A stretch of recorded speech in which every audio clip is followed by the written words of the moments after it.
창세기 1장 1절입니다. 창세기 1장 1절.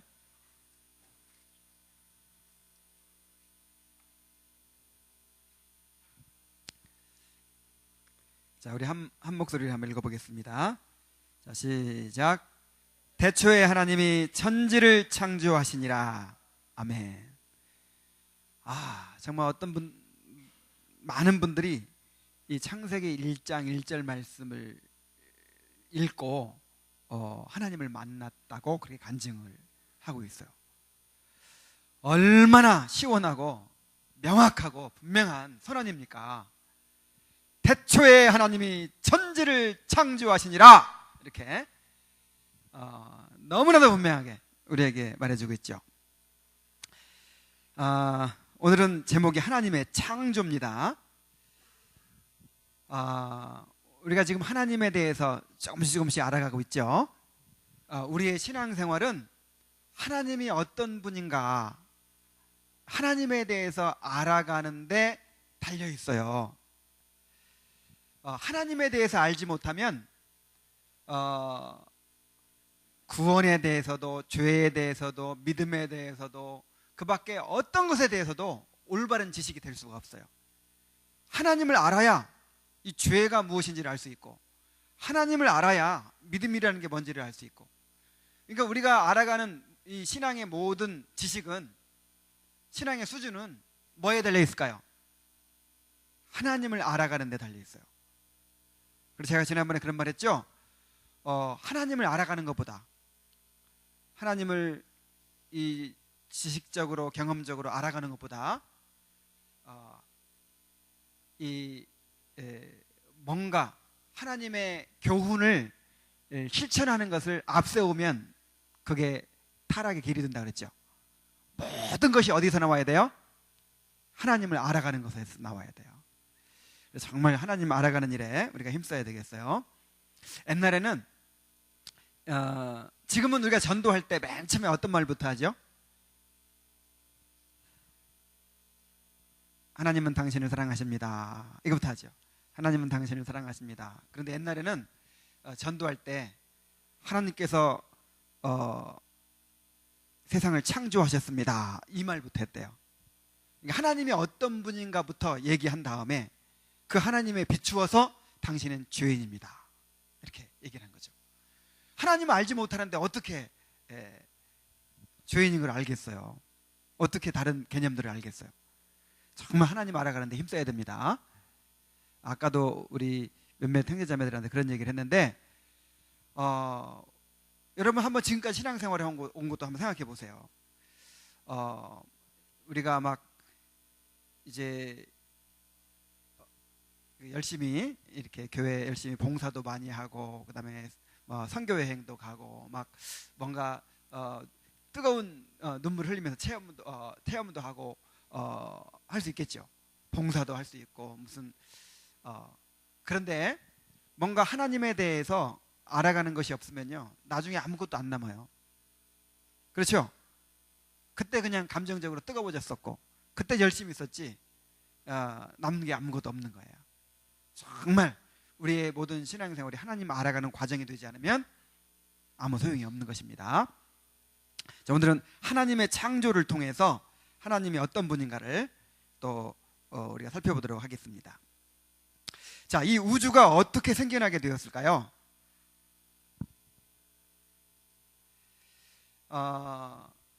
하나님을 믿지 않는 사람들은 하나님을 일단 이렇게 도외시 해놓고 생각을 하게 되겠죠. 그럼 어떤 결론이 나오겠어요? 저절로 우연히 존재하게 됐다, 이렇게 생각하게 되겠죠.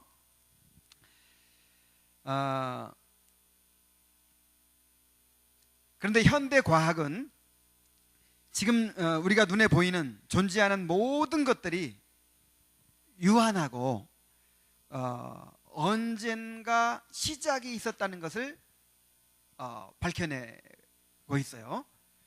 우리가 눈에 보이는 모든 것들, 눈으로 보는 모든 것들이 영원하지 않아요. 예를 들어 태양도 늙어가고 있죠. 그 태양 에너지가 영원하지 않습니다. 수명이 얼마 남았죠? 몰라요? 지금 갑자기 생각이 안 나네. 어쨌든 몇십억 년 안 남았어. 몇십억 년 지나면 이제 태양도 다 없어져요. 모든 게 다 유한해요. 그렇다면 뭔가 시작이 있었다는 게 분명하죠. 그럼 도대체 이 우주가 어떻게 시작이 됐을까요?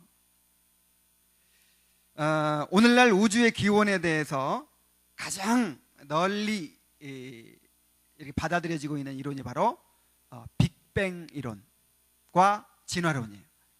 진화론은 이 기원 자체에 대해서는 설명해 주는 게 아니죠.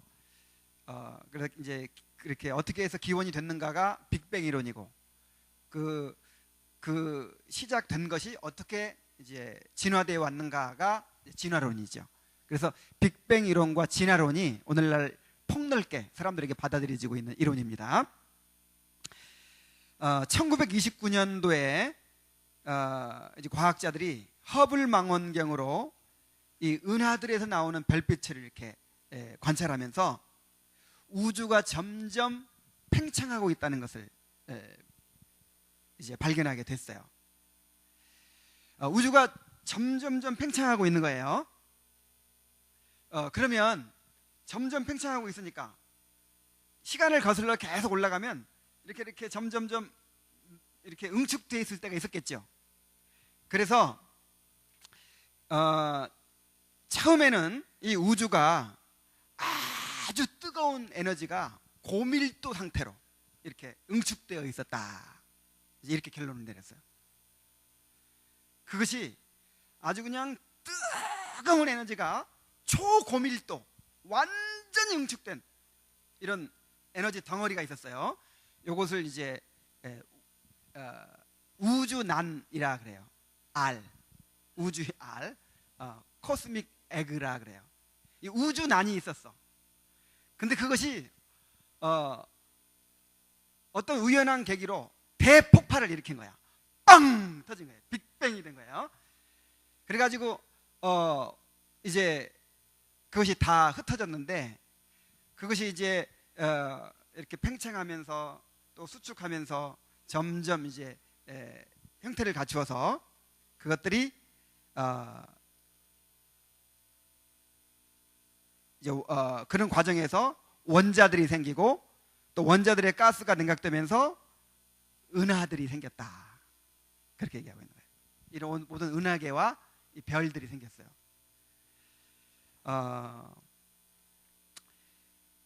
이게 이제 언제 일어난 일이냐면, 계산을 해보니까 이 팽창하는 이 속도를 계산해 보니까 한 137억 년 전쯤에 이 폭발이 일어난 거예요. 그리고 지구는 언제 생겼느냐? 이제 대폭발은 137억 년 전쯤에 생겨나고, 지구는 46억 년 전쯤에 이렇게 떠돌던 그런 그 별조각들, 그 다음에 가스 같은 것들이 서로 뭉쳐가지고 굳어지면서 이 지구라는 별이 형성됐어요. 46억 년 전에. 그리고 이제 그렇게 지구가 생겨났죠. 근데 지구가 어떻게 오늘과 같은 대기와 온도를 이렇게 유지하게 됐어요. 어떻게 하다 보니까. 그래서 거기서 이 37억 년 전쯤에 어떤 아메바 같은 원생 동물이 생겨난 거야.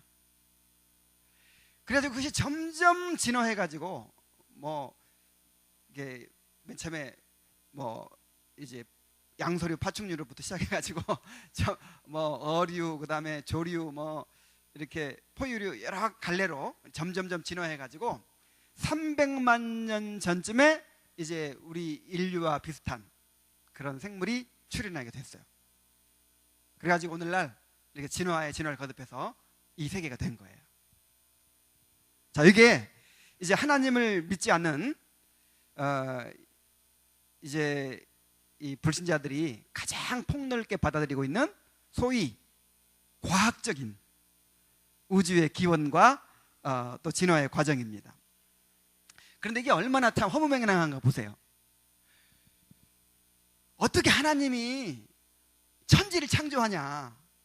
이거 어떻게 믿냐? 이렇게 얘기하는 사람들이, 그럼 그 우주난이라는 것은 어디서 왔어?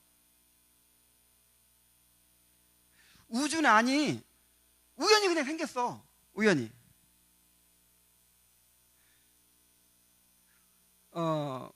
우연히 우주난, 이런 초고밀도 에너지가 이게 생긴 거예요. 그리고 어떻게 하다가 우연히 폭발했어. 우연히 폭발해가지고 사방에 흩어졌는데, 그것이 어쩌면 그렇게 또 정교하게 또 이렇게 질서와 조화로 배열이 되고, 이 태양은 은하를 중심으로 공전하고, 그 다음에 또 행성들이 지구를 태양을 중심으로 공전하고, 그 다음에 위성들이 또 지구를 또 돌고, 그런 질서정연한 우주가 형성된 거예요. 그래서 저절로 생명체가 생겨나고, 저절로 이렇게 아름다운 질서와 조화로 이루어진 세계가 이루어졌어요. 자, 어떤 게 더 믿기 쉬워요? 믿기 어려워요?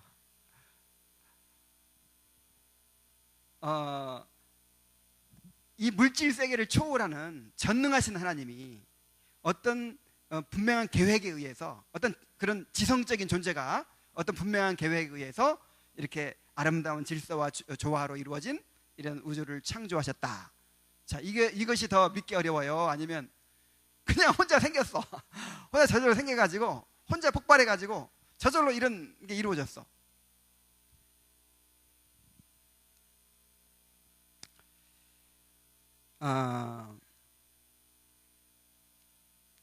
어리석은 자는 그 마음에 이르기를 하나님이 없다 하도다 그랬죠. 그래서 인간의 마음은 하나님을 밀어내고 하나님의 존재를 어쨌든 없애놓고 보는 거예요. 그래놓고 이제 연구를 하는 거예요. 그러니까 이런 엉터리 같은 결론을 내릴 수밖에 없어. 이런 빅뱅 이론이나 또 진화론은요, 뭐 내가 전문가도 아니고 또 자세히 얘기할 수도 없지만은 현대 과학 이론으로도 안 맞아요. 연력학 제1법칙, 에너지 보존의 법칙. 에너지 보존의 법칙에 의하면 뭔가 새로 생겨날 수도 없고 없어질 수도 없거든. 근데 생겨났잖아. 일단 우주난이 생겨났잖아.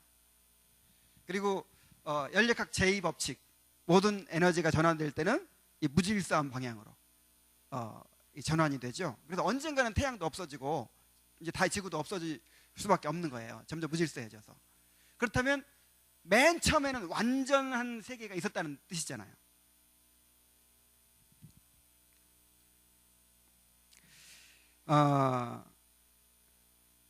그런데 성경은 영원 전부터 존재하시는 전능하신 하나님이 이 세계를 창조하셨다, 이렇게 명백하게 말해주고 있어요.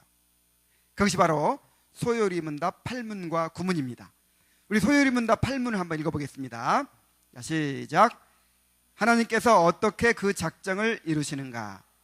하나님께서 이루시는 것은 창조와 섭리하시는 일로 하신다. 자, 지난주에 작정에 대해서 배웠죠? 그 작정이 무엇으로 이루어진다고요?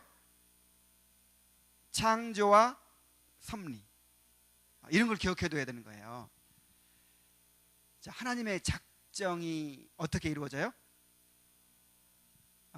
창조하시고 섭리하시는 것으로 이루어진다. 그래서 지금 이제 지난주에 작정에 대해서 배웠는데, 창조에 대해서 배우고 그 다음에 섭리에 대해서 배울 거예요. 창조에 대해서는 이 우주의 창조에 대해서 배우고, 그 다음에 인간의 창조에 대해서 배운 다음에 2주간 배운 다음에 그 다음에 섭리에 대해서 또 배울 거예요. 섭리. 자, 소요리문답 9문을 한번 또 읽어봅시다. 자, 시작. 창조하신 일은 무엇인가?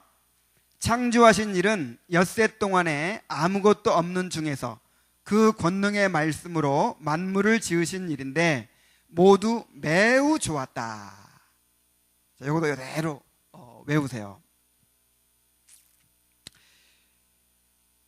하나님의 창조와 섭리에 대한 성경의 교리를 다루고 있는 부분이죠.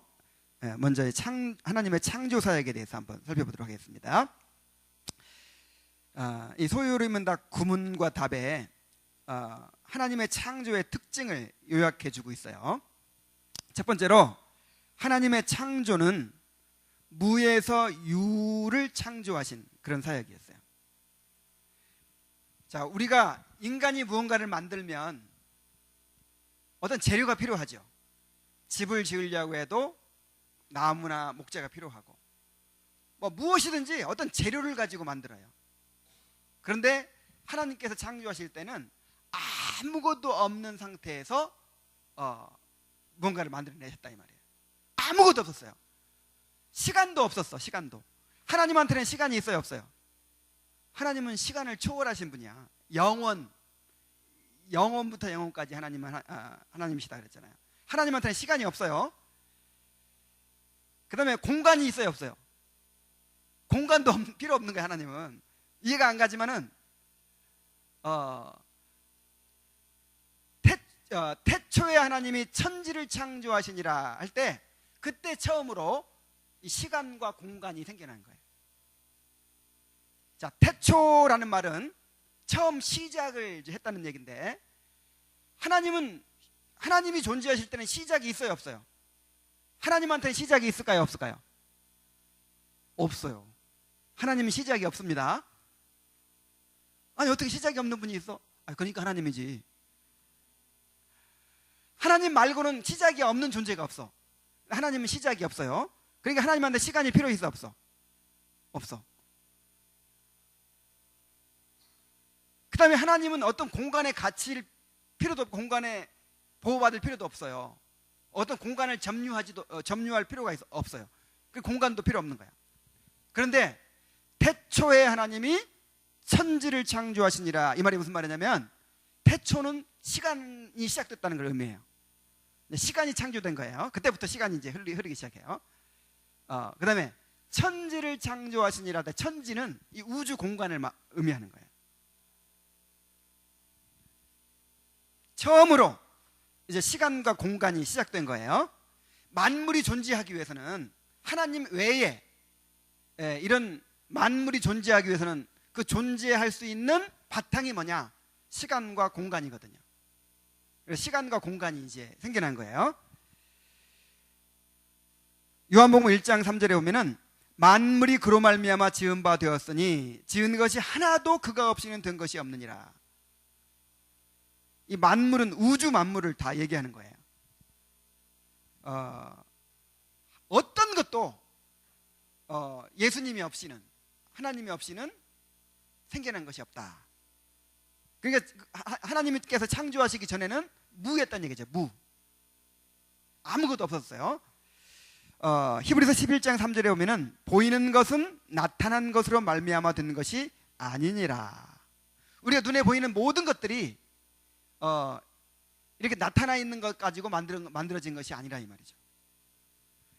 로마서 4장 16절에 보면은, 없는 것을 있는 것 같이 부르시는 이시니라 그랬어요. 아무것도 없는 데서 하나님께서 있게 만드시는 하나님이시죠. 그래서 하나님의 창조의 특징, 무에서 유를 만들어내신 것이다 하는 거예요. 그 다음에 두 번째 특징이 뭐냐면은, 6일 동안에 창조하셨어요.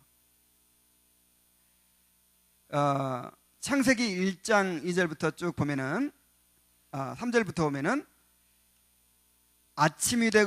저녁이 되고 아침이 되니 이는 첫째 날이니라, 이런 말씀이 반복되죠. 근데 여기서 이 날이 오늘날과 같은 똑같은 하루였다는 거예요.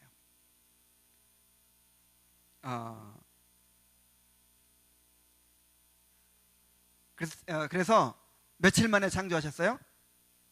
6일 만에. 그런데 여기에 대해서는 이제 좀 여러 가지 이론이 있습니다. 두 가지 이론이 있는데, 한 가지는 뭐냐면은 이 간격설이라는 거예요. 갭 테오리라는 건데, 어디서부터 어디까지 간격이 있다는 거죠? 창세기 1장 1절과 2절 사이에 간격이 있다는 거예요. 왜 이런 간격설이 생기냐면은 6일 만에 하나님이 어떻게 이 우주를 한꺼번에 창조하시냐 이 말이야. 어떻게 6일 만에 그냥 단순하게 창조하는데 너무 기간이 짧아. 그러니까 오랜 기간을 좀 이제 만들어내려고 하다 보니까 이런 간격설이 나왔어요. 주로 자유주의자들이 그렇게 주장을 합니다. 그래서 그리고 또 이제 2절에 땅이 혼돈하고 공허하며 흑암이 깊음 위에 있고 하나님의 영은 수면에 운행하시니라 얘기 나오죠. 혼돈하고 공허하고 뭔가 막 엉망진창인 느낌이잖아요. 막 혼돈, 그 다음에 공허. 하나님이 창조하시는 세계가 혼돈과 공허 막 이런 게 있을 수 있나? 분명히 여기 뭔가 있었다. 그래서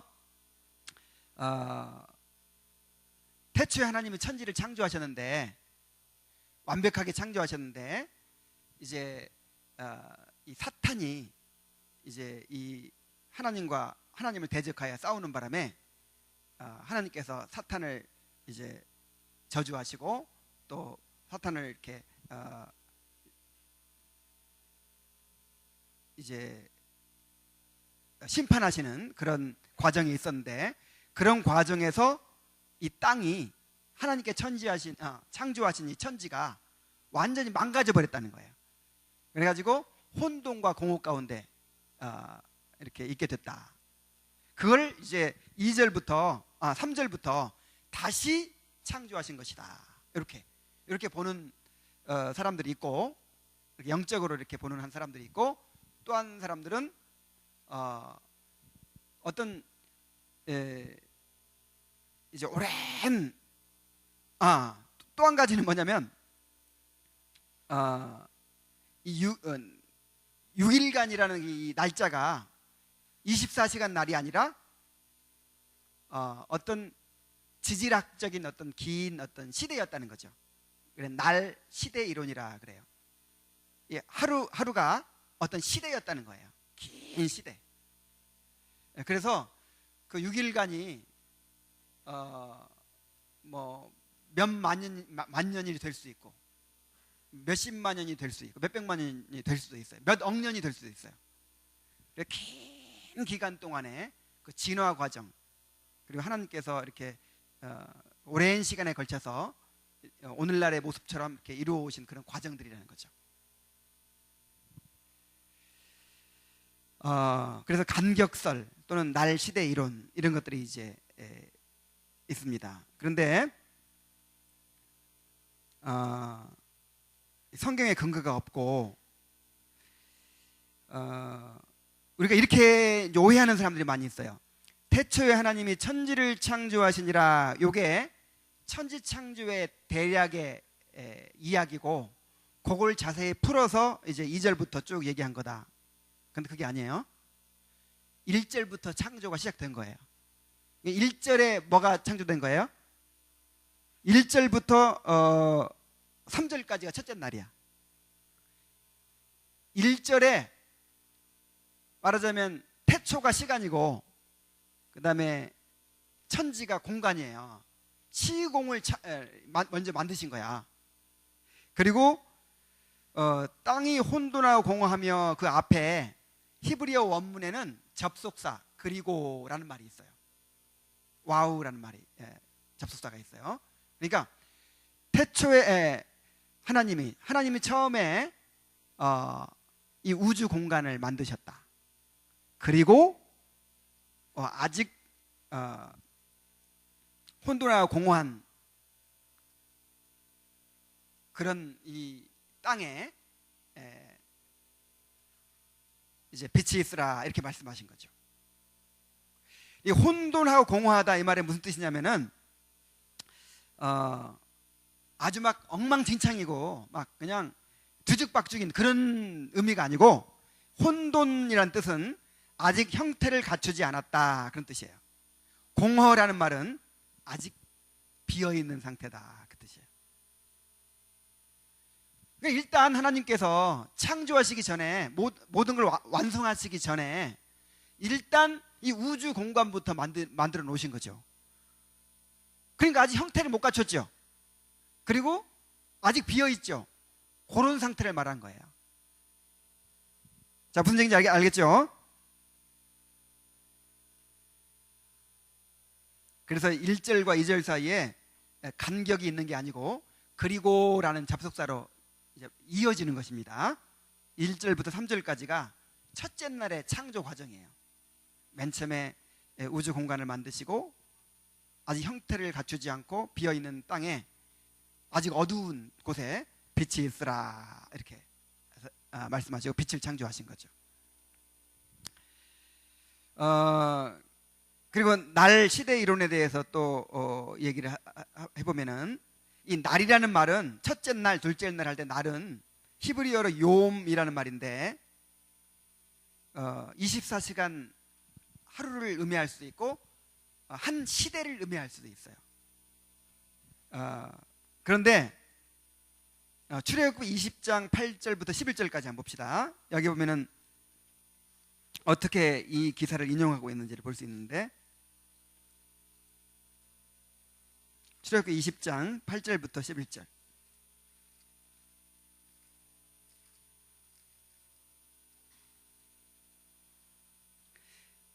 안식일을 기억하여 거룩하게 지키라. 엿새 동안은 힘써 내 모든 일을 행할 것이나 일곱째 날은 내 하나님 여호와의 안식일인즉 너나 내 아들이나 내 딸이나 내 남종이나 내 여종이나 내 가축이나 내 문 안에 머무는 객이라도 아무 일도 하지 말라. 이는 엿새 동안에 나 여호와가 하늘과 땅과 바다와 그 가운데 모든 것을 만들고 일곱째 날에 쉬었음이라. 그러므로 나 여호와가 안식일을 복되게 하여 그날을 거룩하게 하였느니라. 지금 안식일을 지키라. 6일 동안 열심히 일하고 7일째는 안식일로 지켜라. 요걸 얘기하면서 근거를 뭐에다 둬요? 하나님께서 6일 동안 창조하시고 7일째 안식하셨던 사건을 지금 근거로 들고 있죠. 그러니까 6일 동안의 창조가 긴 시대예요, 아니면 하루예요? 24시간 하루죠.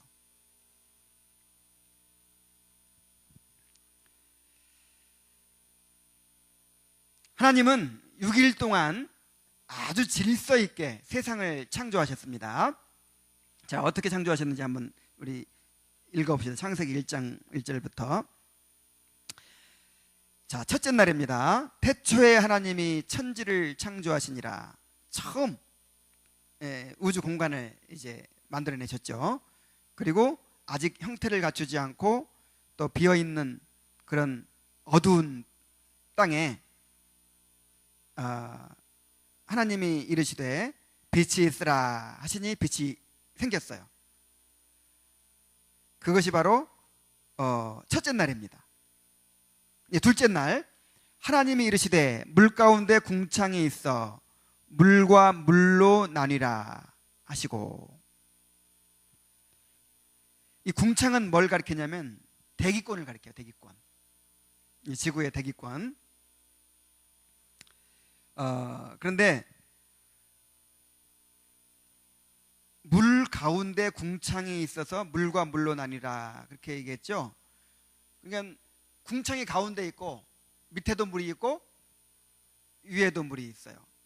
그래서 처음 하나님께 창조하셨던 세계는 이 땅에도 물이 있고 바다 이런 물이 있고요. 그 다음에 대기권이 있고 그 대기권 위에 또 물이 있었어요. 이 물층이 있었어요. 그러니까 이 지구를 이 물이 감싸고 있었던 거죠. 이렇게.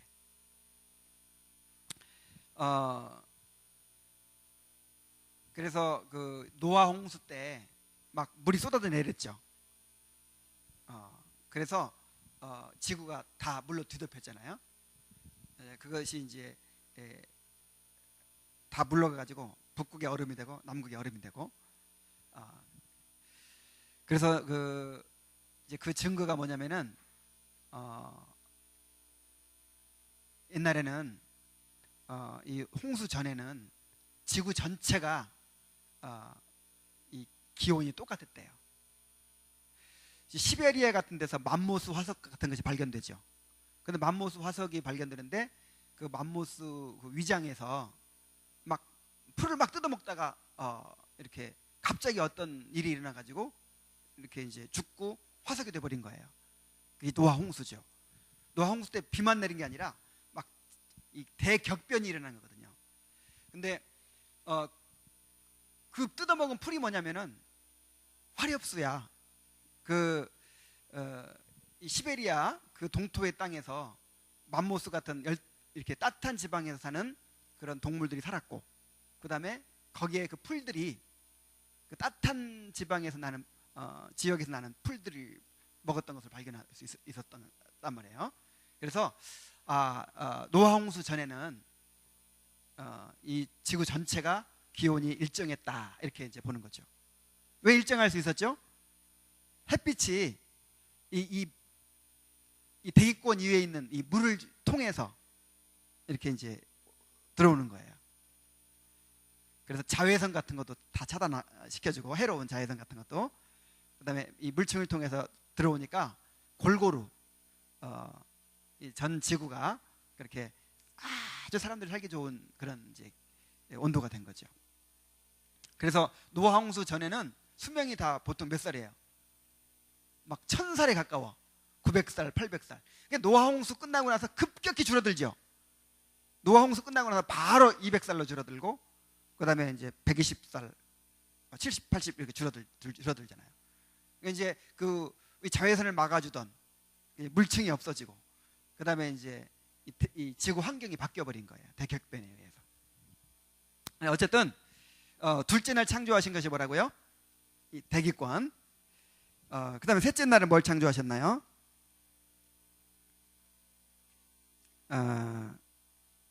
하나님이 이르시되 천하의 물이 한 곳으로 모이고 묻이 드러나라 하시니 그대로 되니라.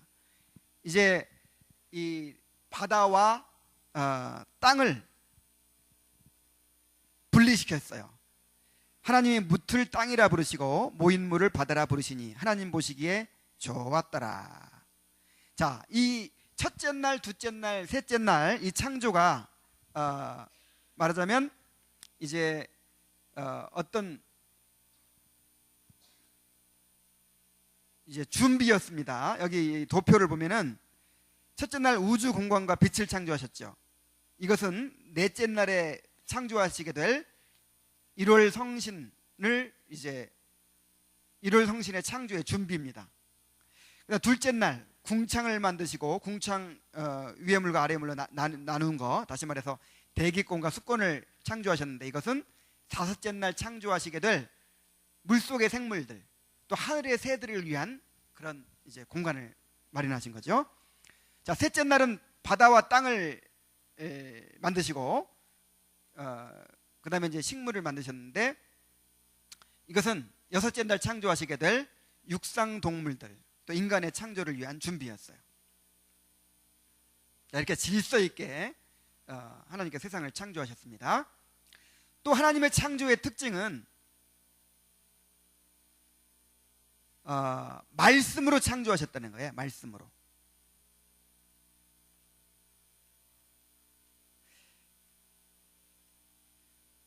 하나님이 가라사대 빛이 있으라 하심에 빛이 있었다 그랬어요. 자, 빛이 있으라 하니까 뭐가 있어요? 빛이 있어요. 히브리서 11장 3절에 보면은 믿음으로 모든 세계가 하나님의 말씀으로 지어진 줄을 우리가 아나니. 또 시편 33절 9절에는 33편 9절에는 하나님이 말씀하심에 이루었으며 명하심에 견고히 있었도다. 자, 하나님이 말씀하신 대로 그대로 됐어요. 하나님은 전능하신 하나님이기 때문에 하나님이 말씀하시면 말씀하신 대로 이루어집니다. 그래서 우리가 이 말씀을 믿는 거예요. 그리고 이 말씀으로 우리가 거듭나고 구원받을 수 있는 거예요. 베드로전서 1장 23절 한번 보겠습니다. 베드로전서 1장 23절.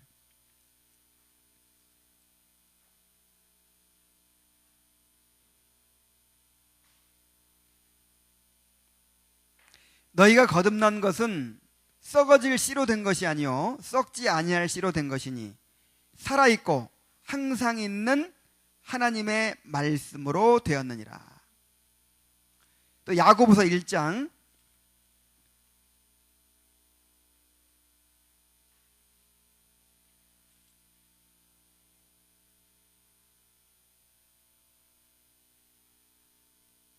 18절입니다. 그가 그 피조물 중에 우리로 한 첫 열매가 되게 하시려고 자기의 뜻을 따라서 진리의 말씀으로 우리를 낳으셨느니라 그랬죠. 그래서 하나님의 창조 사역은, 하나님께서 이루시는 일은 무엇으로 된다? 말씀으로 된다. 이거 굉장히 중요한 거예요. 그래서 우리가 구원받으려면 뭐가 필요할까요? 하나님께서, 구원은 하나님의 일이죠. 우리 삶의 구원을 이루시려면 뭐가 필요해요? 말씀이 필요하죠. 그래서 우리가 말씀을 계속해서 들어야 되는 거예요. 우리가 성화가 이루어지려면 뭐가 필요할까요? 말씀이 필요하죠. 우리가 죄를 이기려면 뭐가 필요해요? 말씀이 필요하죠. 어쨌든 하나님께서 우리 삶 속에 뭔가를 이루시려고 하면 뭐가 필요해요? 말씀이 필요해요. 그래서 우리가 말씀을 가까이 해야 되는 거예요. 말씀으로 깨끗게 되고, 말씀으로 성장하고, 말씀으로 우리의 구원이 이루어져 가고, 말씀으로 변화되고, 말씀으로 거룩해지고, 모든 게 말씀으로 이루어집니다. 그래서 우리가 말씀을 계속해서 듣고, 읽고, 공부하고, 암송하고, 묵상하고, 말씀을 가까이 하는 삶을 살아야 됩니다.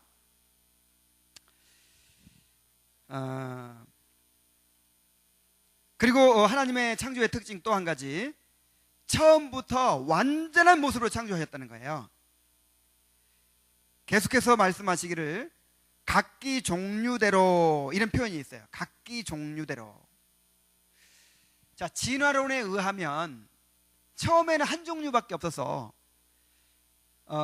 처음에는 그냥 이 세포 하나짜리 단세포 동물 아메바로부터 시작한 거예요. 아메바로부터 아주 단순한 것에서부터 점점 복잡하게 이렇게 이제 종류가 막 나눠지기 시작하는 거예요. 그런데 성경에 보면은 처음부터 각기 종류대로 창조하셨다 그랬어요. 그러니까 유인원이라 해가지고 원숭이 종류에서 원숭이 나오고 심폐지 나오고, 그 다음에 그 중에서 이제 또 계속 해가지고 사람 나오고, 이게 아니죠. 처음부터 원숭이가 있었고, 사람이 있었고, 침팬지가 있었고, 처음부터 종류대로 창조하신 거예요.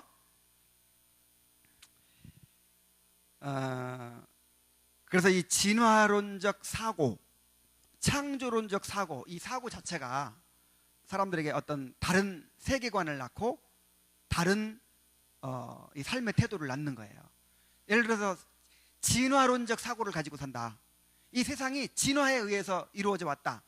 그러면 어떻게 살아가게 될까요? 진화는 어떤 식으로 이루어져요? 적자생존, 약육강식, 그런 것이 이제 그런 것을 통해서 이루어지죠. 자연 도태. 그래서 환경에 적응하고 또 잘 싸워서 이기고 잘 살아남으면 이제 계속 발전하고 살아남는 거고, 그 다음에 환경에 적응하지 못하면 어떻게 돼야 돼요? 도태되고, 강한 것이 약한 것을 이렇게 잡아먹고, 그것이 이 사회 발전의 말하자면 과정이야. 그래서 이 다윈의 진화론이 나온 다음에 굉장한 이 철학적인 이 어떤 이 영향을 미친 거예요. 어떤 가치관에 영향을 미친 거예요. 그래서 히틀러 같은 사람이 왜 나왔겠어요? 이 진화론적 사고에 의해서 이렇게 된 거예요. 이 자연 세계를 보면은 이런 적자생존, 자연도태, 약육강식, 이런 원리에 의해서 발전해가죠. 점점 발전해가. 그러니까 인간도 결국 이 자연의 일부잖아요. 그러니까 인간도 계속 발전하려면 어떻게 해야 돼? 저 열등한 민족들, 공을 없애버려야겠지. 그리고 우수한 인종들, 우리 아리안 인종이 살아남아서 이 세계를 지배해야 좋은 세상이 되겠죠. 이것이 이제 합리화가 되는 거예요. 그래서 좋은 세상 만들기 위해서 유태인들을 다 죽인 거야.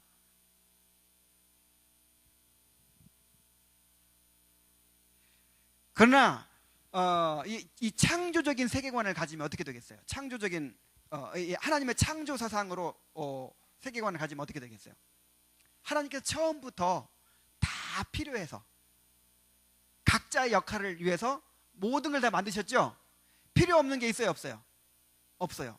다 서로 조화를 이루고 서로 도와가면서 서로 상생하면서 유기적인 관계를 이루어서 그렇게 살도록 되어 있는 거예요.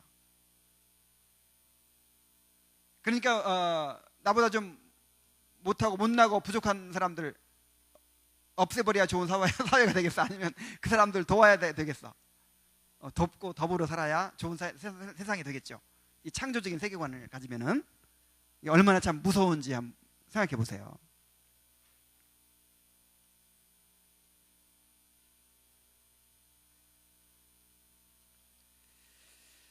자, 그리고 또 한 가지 특징이 뭐냐면은 하나님은 오직 하나의 세계를 창조하셨어요. 그러니까 어떤 사람들은 이제 그 윤회를 믿는 사람들은 이 세상이 자꾸 돌고 돌아요. 그리고 끝없이 가. 돌고 돌고 돌고 끝없이 가. 그래서 우리가 이 세상에 태어났어도 이제 죽잖아요. 죽으면 끝나는 게 아니라 다시 다음 세상에 또 태어나. 그래가지고 또 살다가 또 다른 것으로 또 다음 세상에 또 태어나. 그래서 끝없이 돌고 돌고 도는 거야. 그래서 역사에 대한 이 생각이 윤회한다. 윤회 사관이에요. 그런데 성경의 사관은 뭐냐면 진행 사관이야. 처음이 있었고 끝이 있어. 창세기가 있고 계시록이 있어. 뭔가 한 번 태어나서 한 세상을 살고 도로 이 세상을 돌아오나? 아니죠. 이제는 완성으로 가는 거예요. 그래서 이 세상이 돌고 도는 게 아니에요. 그리고 또 한 가지가 뭐냐면 이제 하나님께서 이 지구에만 인간을 만드시고 이 지구에만 이런 세계를 창조하신 것이 아니라 이 별들이 막 수천억 개, 이 은하계에만 해도 막 몇천억 개가 있는데 다른 별들에도 사람들이 살고 있지 않을까? 자, 다른 별들의 생명체가 있을까요, 없을까요? 없습니다. 없어요. 성경에 그렇게 얘기하지도 않았어. 유일하게 창조하신 거예요. 그러니까 다른 행성에 무슨 뭐가 있을 것이다, 뭐 이렇게 상상할 필요 없습니다. 하나님께서 오직 하나의 세계를 창조하셨습니다. 오직 지구 위의 사람만이 하나님의 형상대로 지음받았고 천국이 결국 이 땅의 실현이 될 것입니다. 자, 그리고 창조하신 세계는 매우 좋았습니다. 하나님께서 창조하신 이 세상은 너무나도 완벽했고 아름다웠어요. 그래서 한 가지 한 가지를 만드실 때마다 하나님께서 뭐라고 하셨냐면은 하나님 보시기에 어땠더라? 좋았더라. 하나님 보시기에 좋았더라. 그리고 다 만들어 놓고 나서는 하나님 보시기에 심히 좋았더라. 그러니까 우리가 보기에 좋아도 좋은 건데 전능하신 하나님, 완전하신 하나님은 웬만한 거 좋다고 하겠어요? 하나님이 좋다고 하면 이건 완벽한 거야. 하나님 보시기에 심히 좋았다고 했으니까 이 세상은 원래 완벽하게 완전하게 지어진 거죠. 그래서 하나님께서 창조하신 모든 것은 본질적으로 선하다는 것을 우리가 깨달아야 돼요. 이건 이제 이원론이라는 게 있죠. 이원론이 뭐죠? 이 어떤 영적인 세계가 있고 육적인 세계가 있다. 그래서 보이지 않는 영적인 세계는 선하고 아름다운 것이지만 눈에 보이는 육적인 세계는 악하고 더러운 것이다. 이런 사고방식이 이원론이죠. 이원론은 이단입니다. 이단. 하나님께서 지으신 모든 것이 선함에 그랬어요. 하나님이 지으신 모든 것이 어떻다? 선하다. 예를 들어서 우리 육체가 악해요, 선해요? 이 육체가 악한 거예요? 육체도 선한 겁니다. 육체가 하나님의 형상이고, 육체도, 그러니까 영혼만 하나님의 형상이 아니고 육체까지 포함해서 하나님의 형상이에요. 그래서 심지어 이 육체를 하나님의 성전이라고 그러잖아. 너희 몸은 성령이 거하시는 하나님의 전인 줄 알지 못하느냐? 성전이에요. 그래서 그 이원론을 가진 사람들은 육체를 악한 것으로 보거든. 그래서 이 육체의 욕망을 억제해야 내가 더 거룩해질 수 있다. 그래서 식욕이라든지 성욕 같은 거, 아유 더러워, 이런 것을 멀리해야 거룩해져. 이게 아니죠. 이 식욕도 누가 지으셨어요? 성욕도 하나님이 지으셨어요. 다 거룩하고 선한 거예요. 그래서 하나님이 지으신 것 중에 뭔가 좀 더러운 거, 뭔가 좀 그런 건 없습니다. 그런 건 없어요. 다 선하고 다 근본적으로 좋은 거예요. 그런데 문제는 이 세상에 죄가 들어와서 사람과 땅이 저주를 받고 부패와 사망이 온 것입니다. 그래서 이제 하나님께서 창조하신 세상이 이렇게 부패하고 좀 병들고 망가져서 이렇게 고통과 악이 온 거죠. 왜 하나님이 쥐는 만드셔가지고 왜 하나님이 모기는 만드시고 파리는 만드셨나? 처음부터 파리가 그렇게 징그럽고 모기가 그렇게 병균 전병 옮기고 쥐가 그렇게 막 징그럽고 그러진 않았단 말이에요. 처음엔 쥐도 정말 귀엽고 이뻤을 거야. 뱀도 너무 아름다웠다고 했잖아요. 사단이 인간을 유혹할 때 뭘 통해서 유혹했어요? 뱀. 너무너무 아름답고 지혜롭게 생겼다고 했어요. 근데 이제 저주받아 가지고 그렇게 망가진 거야. 여러분도 지금 망가진 거예요. 지금 망가져서 그렇게 생긴 거야. 처음에 하나님이 창조된 대로 하면 진짜 너무너무 옷이 필요 없는 거야. 그때는 옷도 안 입어. 그때는 그냥 맨몸 자체가 빛나고 아름답고 영광스러운 거예요. 창피하지도 않아. 그때는 화장품이 필요 없어. 옷도 필요 없다니까. 꾸미는 게 필요 없어. 근데 지금은 이제 망가져가지고 망가져가지고 흔적만 남은 거예요. 그래서 지금은 화장품 필요하지. 또 고쳐야 돼. 또 돈 들여서 고쳐야 되고 턱 깎아야 되고. 그런데 지금 남은 그 하나님의 형상의 흔적만 남았는데도 이렇게 이쁘고 이렇게 사랑스럽고 그렇죠. 그러나 이 부패하고 공허한 세상에서도 하나님의 기뻐하시는 뜻이 지금 성취되고 있습니다. 그리고 장차 하나님이 이 세상을 완전히 회복시키시고 결국은 창조의 목적을 이루실 거예요. 하나님은 절대 실패하지 않으시는 분이십니다. 그리고 이 창조 세계가 잠시 동안 이렇게 타락하고 부패하게 한 것도 하나님의 작정이에요. 하나님이 실패하신 거 아닙니다. 지난주에 작정에 대해서 배웠죠.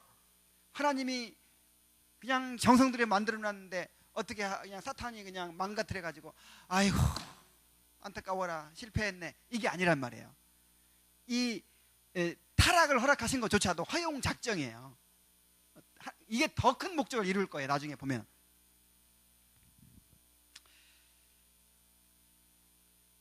자, 지금까지 우리가 이제 하나님의 창조의 특징을 살펴봤습니다. 자, 하나님의 창조의 목적에 대해서 한번 살펴봅시다. 하나님께 창조하실 때 그냥 생각 없이 창조하지 않았다 그랬어요. 하나님의 작정을 이루기 위해서 창조하셨다 그랬죠. 그래서 우리가 한 가지 알아야 될 것은 하나님의 필요를 위해서 창조하신 것이 아니다라는 거예요. 다시 말하면 하나님이 뭔가가 부족해서 뭔가를 보충하기 위해서 창조하신 것이 아니란 말이죠. 예를 들어서 이런 식의 설명. 하나님은 사랑의 하나님이신데 뭔가 사랑의 대상이 있어야 막 사랑을 나누고 좀 살 텐데 혼자만 있으니까 너무 심심해. 너무 외로워. 그래가지고 사랑을 좀 나누려고 인간을 창조하셨다는 거예요. 여기 옳아요, 틀려요? 그러면 인간이 없이는 하나님이 불완전하죠. 사랑의 하나님이 못 되죠. 이건 잘못된 얘기예요.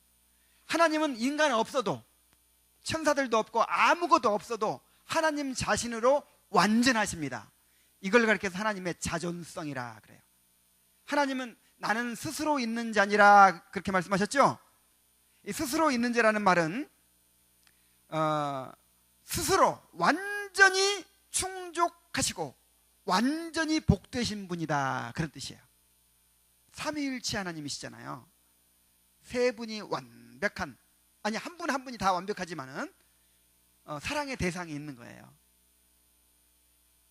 스스로 영광 받으시고 또 완전하시고 복되시고 모자라는 것이 없는 거예요.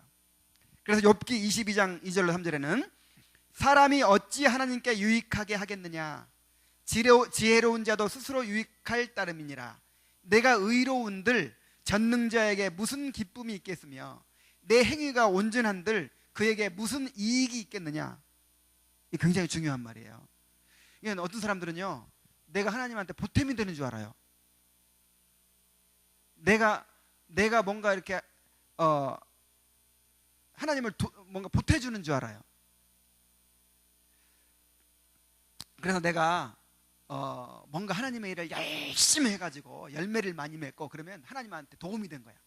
그래서 하나님 영광 받으셔. 아이고, 네가 참 큰 도움이 된다. 너 죽으면 큰일 나겠다. 죽지 말아라. 그리고 내가 막 멋진 찬양도 열심히 준비해가지고 막 멋지게 찬양을 하면 그것 때문에 하나님이 그냥 영광 받으시고 기뻐하시고 그러는 줄 알아. 그 다윗이 그걸 깨달았어요. 하나님은 제사를 기뻐하지 아니하시나이다. 그렇지 않으면 내가 드렸을 것이라. 뭔가 내가 하나님의 보탬이 된다고 생각해. 자꾸만 하나님께 영광 돌리는 게 내가 뭔가 막 하나님을 막 즐겁게 해드려가지고 하나님을 좀 만족시켜야 된다고 생각해. 이게 인간의 의입니다. 인간의 의, 자기의. 하나님은 우리 때문에 만족하고 그런 거 아니에요. 우리가 하나님 때문에 만족하는 거지.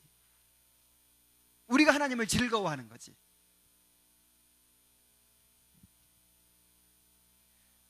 사도행전 17장 25절에도 이렇게 말씀했어요. 또 무엇이 부족한 것처럼 사람의 손으로 섬김을 받으시는 것이 아니니 이는 만민에게 생명과 호흡과 만물을 친히 주시는 자이심이니라. 자, 사람의 손으로 섬김을 받으시는 것이 아니다 그랬어요. 어떤 사람들은 내가 자꾸만 요거를 좀 깨뜨리고 싶은데, 하나님이 하나님의 뜻이 계셔서 어디에 쓰시려고 부르셨다는 거야. 이게 틀린 말은 아닙니다. 다 나를 쓰시고 사명을 주시죠.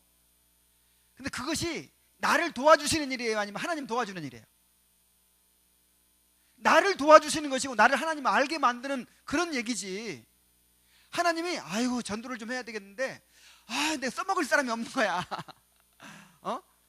그래가지고 좀 말도 잘하게 생기고 말씀도 잘 전하게 생긴 사람들을 이렇게 불렀다는 거야. 써먹으려고. 그럼 내가 하나님께 도움이 되는 거죠?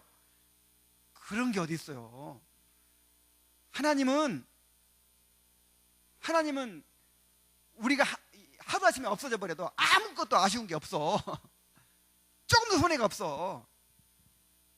우리가 주님을 위해 쓰임받고 우리가 헌신하는 것은 우리를 도와주시는 거예요. 우리를 복주시는 거예요. 참 이게 좀 깨져야 돼.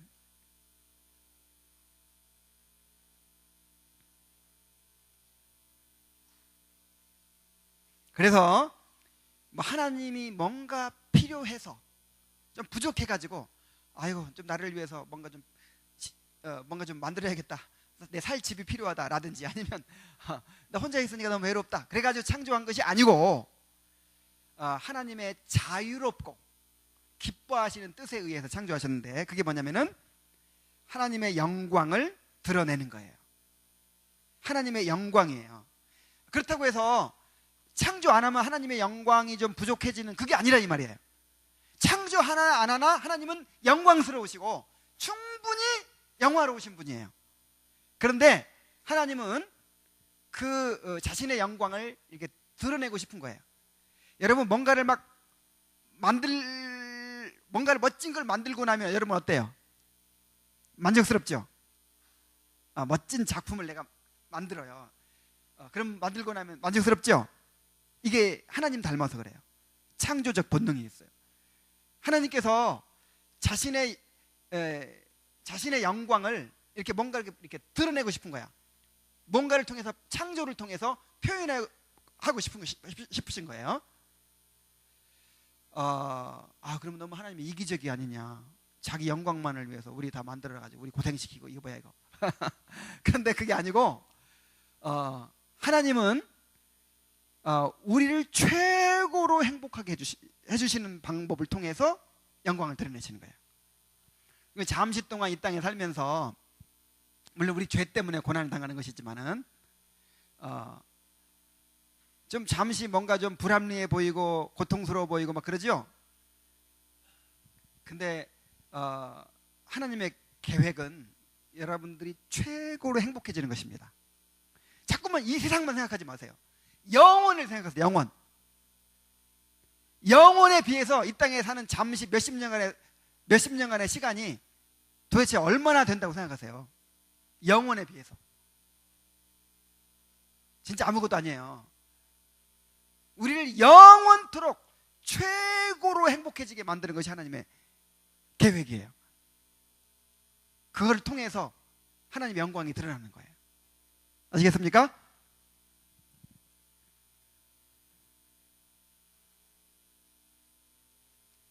삼위일체 하나님의 존재의 탁월하심을 그의 피조물 속에 나타내시고 그 피조물들 속에서 스스로 영광과 존귀를 받고자 하신 것이죠.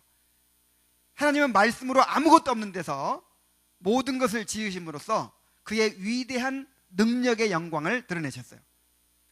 하나님은 그의 피조물들의 질서와 기가 막힌 조화를 통해서 당신의 지혜의 영광을 드러내셨어요. 그래서 시편 19편 1절로 2절에 보면은 하늘이 하나님의 영광을 선포하고 궁창이 그 손으로 하신 일을 나타내는도다. 날은 날에게 말하고 밤은 밤에게 지식을 전하니 라고 했어요. 그러니까 하나님께서 창조하신 이 만물이 하나님을 드러내고 있는 거예요. 로마서 1장 20절에 보면은 그의 영원하신 능력과 신성이 그 만드신 만물에 분명히 보여 알게 된다. 그랬어요. 이사야 43장 7절에 보면은 무릇 내 이름으로 일컫는 자 곧 내가 내 영광을 위하여 창조한 자를 오게 하라. 그들을 내가 지었고 만들었느니라. 하나님의 영광을 위하여 우리 인간을 만드시고 온 세상을 창조하셨죠.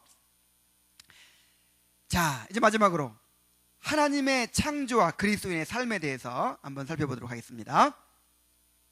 이 하나님의 창조 교리는 우리에게 큰 격려와 위로를 줍니다. 이 세상이 우연히 생겨나고, 이 세상이 우연히 생겨났으면 우리도 어떻게 생겨났겠어요? 우연히 뜻없이 그냥 이 세상에 던져진 거예요. 그러면 얼마나 허무합니까? 그래서 허무주의가 나오는 거예요. 의미가 없잖아요. 우리 인생에 의미가 없잖아. 목적이 없잖아. 또 우리가 어떻게 될 줄 알아? 이 세상이 어떻게 흘러갈 줄 알아? 그런데 하나님께서 이 세상을 창조하셨어요. 분명한 목적을 가지고 창조하셨고, 그 다음에 그 창조하신 것을 섭리하고 계시고, 결국은 하나님의 창조의 목적을 완벽하게 이루어 가실 것입니다. 여러분, 하나님이 창조하셨다, 이 사실을 생각해 보세요. 그래서 우리의 구원을 확신할 수 있어요. 이 구원도 창조 사역입니다. 재창조의 사역이에요. 자, 아무것도 없는 데서 이 세상을 만들어내셨죠? 그런 것처럼 이 창조의 과정이 반복되는 거예요. 우리 안에서 땅이 혼돈하고 공허하며 흑암이 깊음 위에 있고 하나님의 신은 수면에 운행하시니라. 하나님이 가라사대 빛이 있으라 하시니 빛이 있었고 하나님이 보시기에 좋았더라 그랬죠. 요런 창조의 사건이 영적으로 우리 안에서 지금 일어나고 있는 거예요. 우리가 하나님을 만나기 전에 어떤 상태에 있었어요? 땅이 혼돈하고 공허하며 우리 마음이 아직 형태를 갖추지 못하고 아무것도 없는 빈 상태에 있었어요. 그리고 어두움 가운데 있었어요. 그때 하나님께서 복음의 빛을 비추셨어요. 빛이 있으라. 그래서 복음의 빛이 찬란하게 우리 안에 비춰왔죠. 그 다음에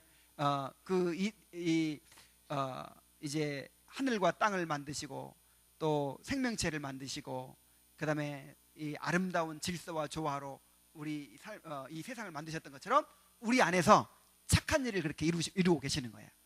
우리를 거듭나게 하시고 중생케 하시고 회심하게 하시고 그 다음에 또 하나님의 아들 삼으시고 또 성화를 이루어 가시고 우리를 이제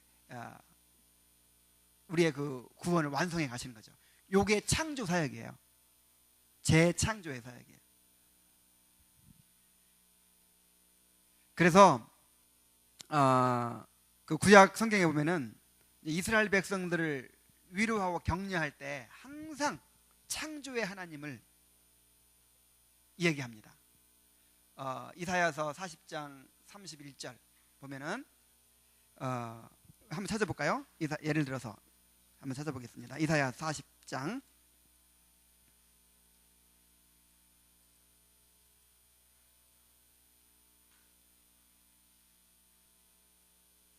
27절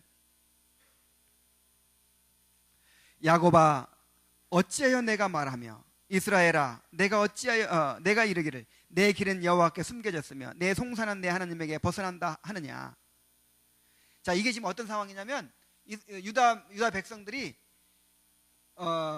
완전히 나라가 망하고 성전이 파괴되고 바벨론에 사로잡혀 가지고 이제 몇십 년간 그냥 거기서 살고 있는 거예요. 그래서 나라를 회복할 수 있는 가능성이 0%야. 이거 뭐 이 바벨론 제국 또 페르시아 제국 이런 세계를 지배하는 강력한 나라들을 무찌르고 다시 돌아와서 자기 나라를 회복한다는 것은 이건 있을 수가 없는 일이야. 그러니까 우리는 하나님의 백성인데 하나님의 백성들이 이렇게 정말 미미한 존재로 이렇게 살아가는구나. 우리는 이제 희망이 없다. 우리는 이제 끝났다.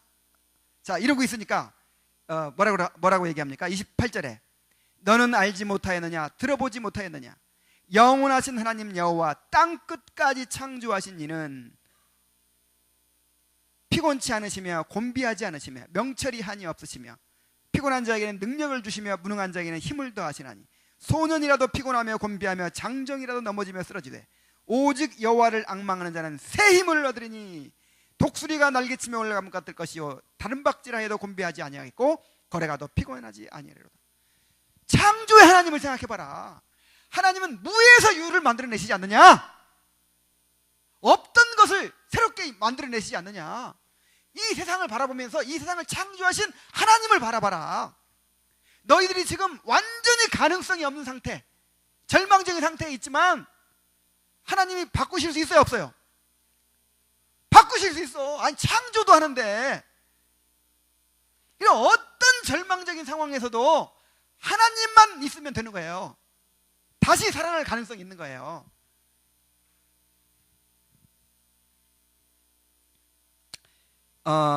학개서 2장 5절 말씀 한번 보겠습니다. 학개서 2장 5절.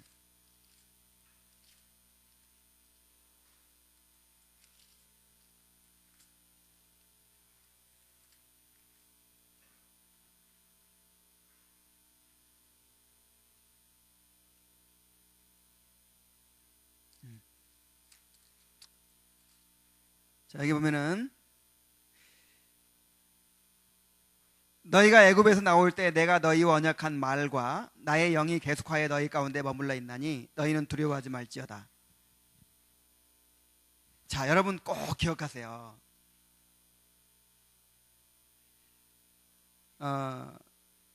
지금 이 상황도 똑같은 상황이에요. 그러니까 항상 두 가지로 위로를 하는 거야. 두 가지로. 창조의 하나님, 구원의 하나님. 우리 따라해 봅시다. 창조의 하나님, 구원의 하나님. 그 창조의 하나님, 구원의 하나님을 꼭 기억하세요. 여러분들이 어떤 절망적인 상황에 빠졌더라도 창조의 하나님을 기억하고 구원의 하나님을 기억하세요. 그리고 너희가 애굽에서 나올 때, 이건 구원받은 사건을 말하는 거죠. 너희가 신천지에서 나올 때 그런 말하고 똑같은 거예요. 내가 너희와 언약한 말과, 이 언약한 말은 구원의 약속이죠. 하나님의 말씀과, 그 다음에 또 뭐예요? 나의 영, 성령이죠. 성령이 계속하여 너희 가운데 머물러 있나니 너희는 두려워하지 말지어다. 이 두 가지만 있으면 여러분 아무것도 없어도 여러분 희망을 가질 수 있어요. 뭐라고요? 하나님의 약속의 말씀과 그 다음에 성령님. 하나님께서 창조하시는 수단이 뭐냐면 말씀과 성령이야. 하나님이 가라사대 하는 건 말씀이죠. 그 다음에 하나님의 신은 수면에 운행하시니라. 뭐예요? 성령님. 하나님의 말씀과 성령을 통해서 창조하시는 거예요. 그래서 이 세상을 창조하시고 여러분을 죽음에서 구원하신 하나님, 그 하나님의 말씀과 성령이 있으면요, 여러분 아무리 절망적인 상황에 빠져 있어도 절대로 실망할 필요 없어요. 그래서 여러분 앞으로 살아가면서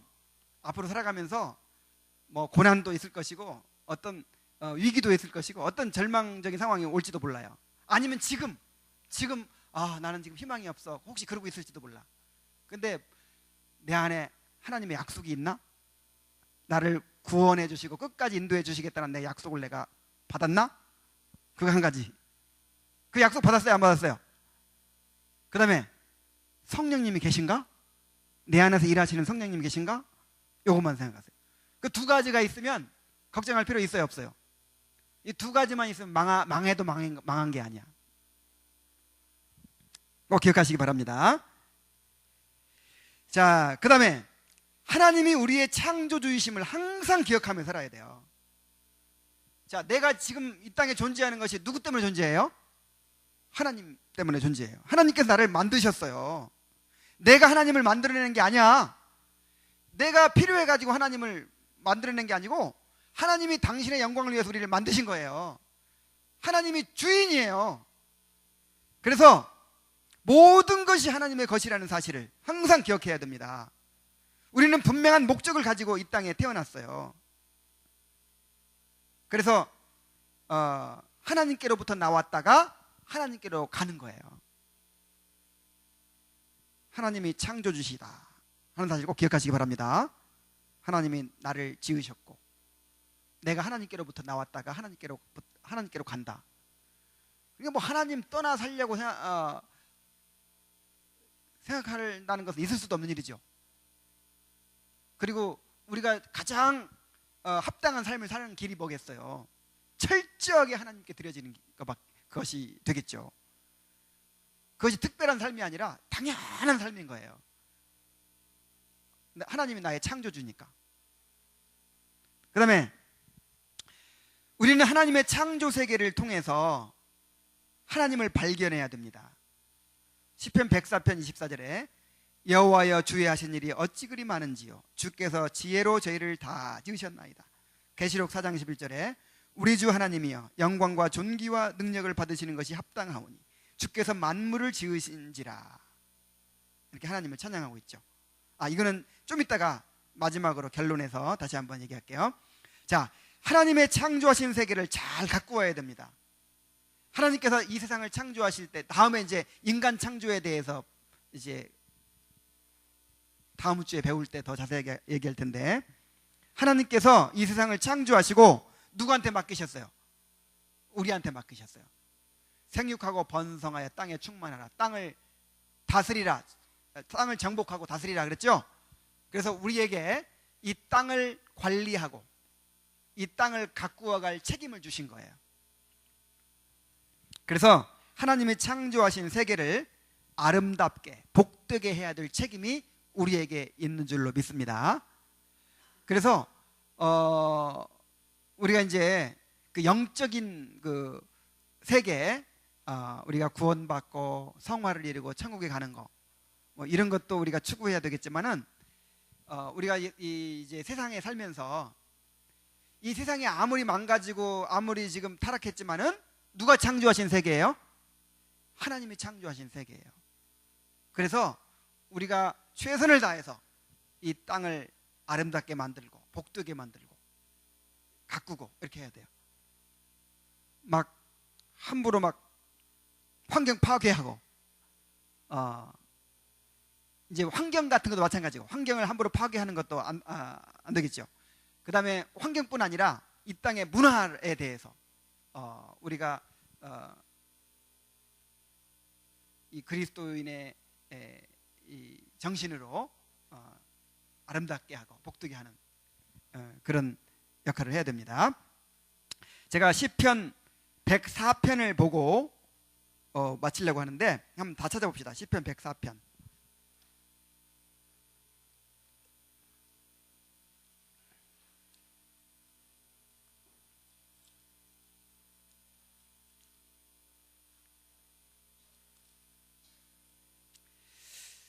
그 시편 104편이 대표적인 창조에 대한 시거든요. 하나님의 창조를 찬양하는 시예요. 시간이 좀 많이 지났지만은 이걸 함께 읽고 마쳤으면 좋겠어요. 이 창조 순서대로 맨 처음에 뭐 창조하셨죠? 이 빛을 창조하시고, 그 다음에 궁창을 창조하시고, 그 다음에 바다와 땅 식물을 창조하시고, 그 다음에 또 그 다음에 일월 성신을 창조하시고, 물속의 생물과 하늘의 새들을 창조하시고, 육식동물들, 인간을 창조하신 그 순서대로. 그러니까 이 시편 기자가 창세기 1장을 묵상한 거야. 창세기 1장을 묵상하면서 그 하나님의 창조를 찬양한 거예요. 창조주 하나님을 찬양한 거예요. 한번 같이 읽어보도록 하겠습니다. 자, 104편 1절부터 길기도 하네. 35절까지 한번 읽어보는 겁니다. 자, 그냥 똑같이 한번 읽어보죠. 시작. 내 영혼아 여호와를 송축하라. 여호와 나의 하나님이여, 주는 위대하시며 존귀와 권위로 옷 입으셨나이다.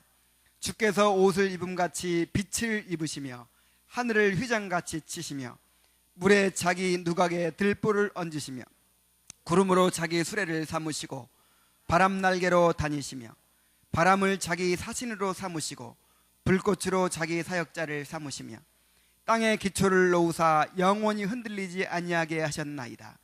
옷으로 덮음같이 주께서 땅을 깊은 바다로 덮으시매 물이 산들 위로 솟아올랐으나 주께서 꾸짖으시니 물은 도망하며 주의 우레소리로 말미암아 빨리 가며 주께서 그들을 위하여 정하신 주신 곳으로 흘러갔고 산은 오르고 골짜기는 내려갔나이다. 주께서 물의 경계를 정하여 넘치지 못하게 하시며 다시 돌아와 땅을 덮지 못하게 하셨나이다. 여호와께서 샘을 골짜기에서 솟아나게 하시고 산 사이에 흐르게 하사 각종 들짐승에게 마시게 하시니 들나귀들도 해가라며 공중의 새들도 그 가에서 깃들이며 나뭇가지 사이에서 지저귀는도다. 그가 그의 누각에서부터 산에 물을 부어주시니 주께서 하시는 일이 결실이 땅을 만족시켜 주는도다.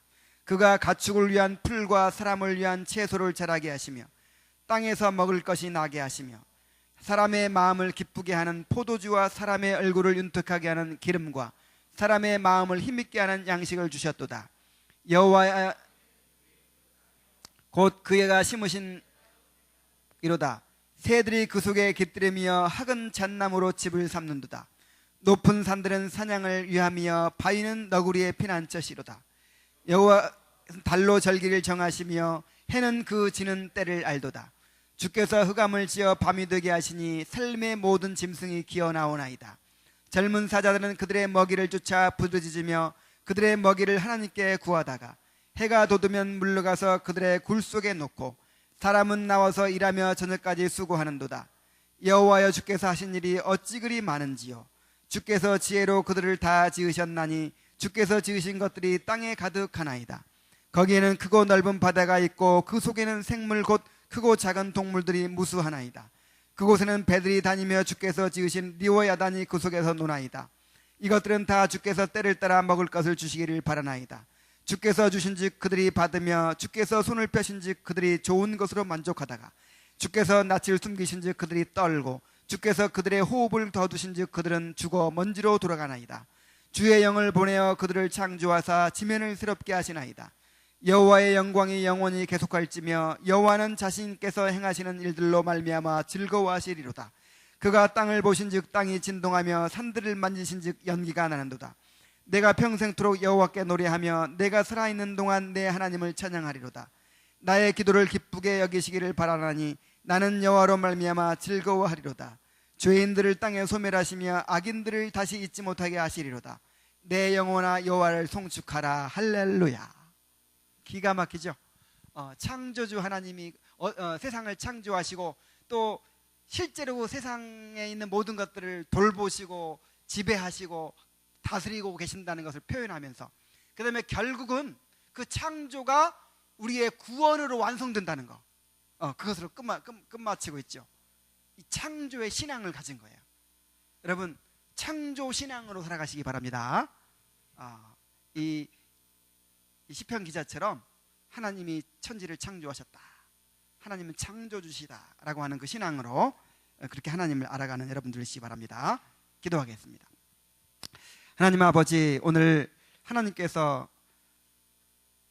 하나님의 작정을 이루기 위해서 창조하신 그 기사를 우리가 묵상했습니다. 아버지 하나님,